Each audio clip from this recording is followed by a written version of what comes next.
Hello friends, ഇന്നത്തെ video പോർക്കും കായും കൂടി ഉള്ള ഒരു റോസ്റ്റ് പോലത്തിന് കാണിക്കുന്നുണ്ട്. പോർക്ക് ഇത് ചെറിയ കഷ്ണങ്ങളാക്കി നുറുക്കി, ഇത് പോർക്കിൻ്റെ ഇറച്ചി, ഇത് പോർക്കിൻ്റെ വെള്ളം, ഇത് നുറുക്കി മഞ്ഞളും ഉപ്പും ഇട്ട് വേവിച്ച് വെച്ചിട്ടുണ്ട്.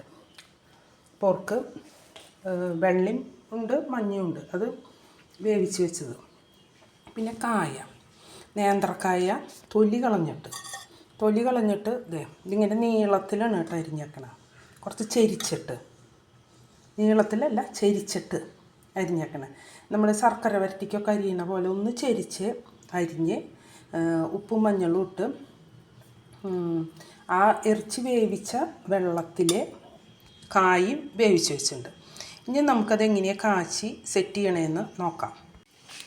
ചട്ടി വെച്ച് വെളിച്ചെണ്ണ വീത്തി ചൂടായിട്ടുണ്ട്. ഇതിൽ വെളിച്ചെണ്ണയും പിന്നെ പോർക്കിൻ്റെ തന്നെ നെയ്യ് വേവിച്ച പുരുകി വന്നേന്ന് കുറച്ചും എടുത്ത് വീത്തിയിട്ടുണ്ട്. അതാണ് ചൂടായിട്ടുണ്ട്.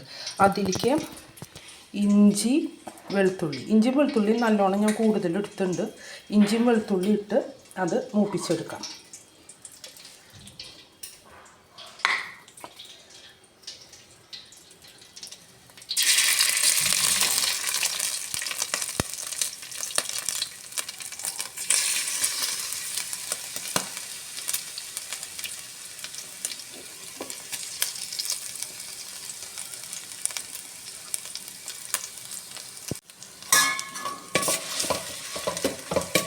ഇഞ്ചിയും വെളുത്തുള്ളിയും നല്ലോണം ഒന്ന് മൊരിയണം. ഇപ്പോൾ ഒരുവിധം നല്ലോണം മൊരിഞ്ഞ് വന്നിട്ടുണ്ട്. ഇതേപോലെ നല്ലോണം കളറ് മാറി മൊരിഞ്ഞ് വരുമ്പോഴാണ് അതിന് ടേസ്റ്റ് ഉണ്ടാവുക. അങ്ങനെ മൊരിഞ്ഞ് വന്നിട്ടാണ് അടുത്ത സെക്ഷൻ നമ്മളതിലേക്ക് ചേർക്കാൻ പോണത്. അടുത്ത സെക്ഷൻ എന്ന് പറഞ്ഞാൽ ചേർക്കാൻ പോണത് ചുവന്നുള്ളിയും അരിഞ്ഞത്, സവാളയല്ല കേട്ടോ ഞാൻ എടുക്കണം ഇതിലേക്ക്. ചുവന്നുള്ളി അരിഞ്ഞതും പിന്നെ കറിവേപ്പില, പിന്നെ 2 പച്ചമുളകും കൂടി ചേർക്കണം. എൻ്റെ കയ്യിൽ പില്ലിയ പൊട്ടിക്കാൻ പോകേണ്ട മടിക്ക് ഞാൻ തൽക്കാലം ചേർക്കുന്നില്ല, അപ്പുറത്ത് പോയി പൊട്ടിക്കണം. അപ്പം ഞാൻ ചേർക്കുന്നില്ല. അപ്പോൾ ഇത് ഒന്ന് വാടട്ടെ.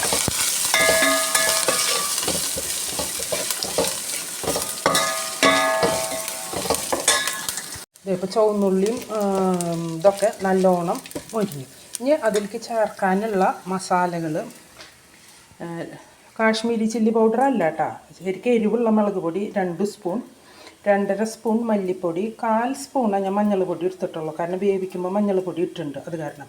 പിന്നെ ഇത് വീട്ടിൽ പൊടിച്ച മസാല, അതായത് എല്ലാ സ്പൈസസും കൂടിയിട്ട് കോമൺ ആയിട്ട് നമ്മൾ മേടിച്ച് പൊടിപ്പിക്കുന്ന മസാല.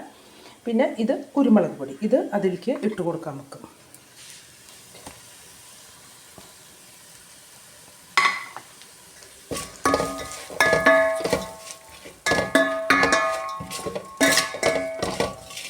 അത് നല്ലോണം ഒന്ന് മൊരിയട്ടെ.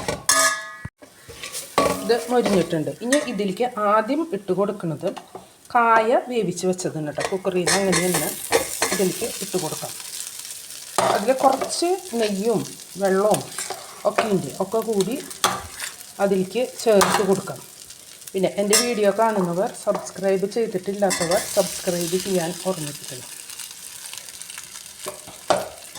എന്നിട്ട് നന്നായി മിക്സ് ചെയ്യാം. ഈ മസാലകളൊക്കെ ആയിട്ട് നന്നായി മിക്സ് ചെയ്ത് മസാല ഇടുമ്പോഴും മസാല നന്നായി ഈ കായ് ഇട്ട് മിക്സ് ചെയ്യുമ്പോഴും ചെറുതീയിൽ, ഇനി ഇവിടെ നിന്ന് അങ്ങോട്ട് ചെറുതീയിൽ ഇട്ടാൽ മതി. ഇല്ലെങ്കിൽ കായ വേവ് കൂടും. പിന്നെ വെള്ളം അല്ലെങ്കിൽ വീത്തണ്ടി വരും. അപ്പം ഞാൻ വെള്ളം വീത്താണ്ടിരിക്കാൻ കായയിലും കാര്യമായിട്ട് വെള്ളമില്ല. പിന്നെ ഈ വേവിച്ച് വെച്ചേക്കണം ഇറച്ചി, അതും അതിലേക്കിടാം. ഇതിൽ നെയ്യുണ്ട്, അതും അതിലേക്കിട്ട് നല്ലോണം മിക്സ് ചെയ്യാം. പോരാത്ത ഉപ്പ് നോക്കിയിട്ട് ഉപ്പും ഇട്ട് കൊടുക്കണം. എന്നിട്ട് നല്ലോണം മിക്സ് ചെയ്ത് കുറച്ച് നേരം ചെറുതീയിലിട്ട് വലിച്ചെടുക്കാം.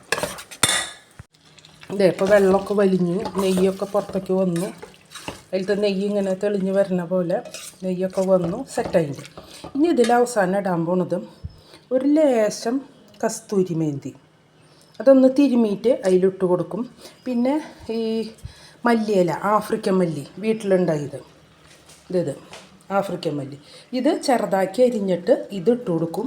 പിന്നെ കുറച്ച് പെരിഞ്ജീരകം ചതച്ചതും ഇട്ട് കൊടുക്കും. കസ്തൂരി മേന്തി ഒരു ലേശം എടുത്തത് ഇങ്ങനെ തിരുമ്പിയിട്ട് അതിലേക്ക് ഇട്ട് കൊടുക്കുക. അധികം ആവാക്കോ, അധികമായാൽ കുത്തെടുക്കും. പിന്നെ ഞാൻ ആഫ്രിക്കൻ മല്ലി എന്ന് പറഞ്ഞത്, ആഫ്രിക്കൻ മല്ലി ചെറുതാക്കിയിട്ട് ഇങ്ങനെ നുറുക്കിയാലും കുഴപ്പമില്ല. ഞാൻ അങ്ങനെ പിച്ചിയിട്ട് ഇട്ട് കൊടുക്കണം. പിച്ചിയിട്ട് അതിലിങ്ങനെ വിതറി കൊടുക്കുക. ഇത് അവസാനം നേരത്തെ ഇട്ട് കൊടുക്കുന്നതാട്ടോ. പിന്നെ അതിലിട്ട് കൊടുക്കുന്നത്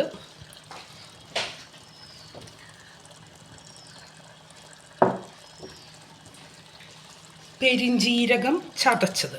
അത് മസാല കൂടുതൽ ഇഷ്ടമുള്ളവർക്ക് കൂടുതൽ ഇട്ട് കൊടുക്കാം. ഞാൻ കുറച്ചൊന്ന് ഇട്ട് കൊടുക്കുന്നുള്ളൂ, കുറേശ്ശെ മസാല ഇവിടെ യൂസ് ചെയ്യാറുള്ളൂ. അപ്പോൾ അത് ഇട്ട് കൊടുത്ത് നല്ലോണം മിക്സ് ചെയ്ത് മൂടി വെച്ച് പിന്നെ നമുക്ക് സാധനം സെറ്റായി യൂസ് ചെയ്യാം. ഇതൊക്കെ ചെയ്യുമ്പോൾ കുറച്ച് ചെറുതീയിലിട്ട് ചെയ്യണം നല്ലത്. അപ്പോൾ സാധനം റെഡിയായി.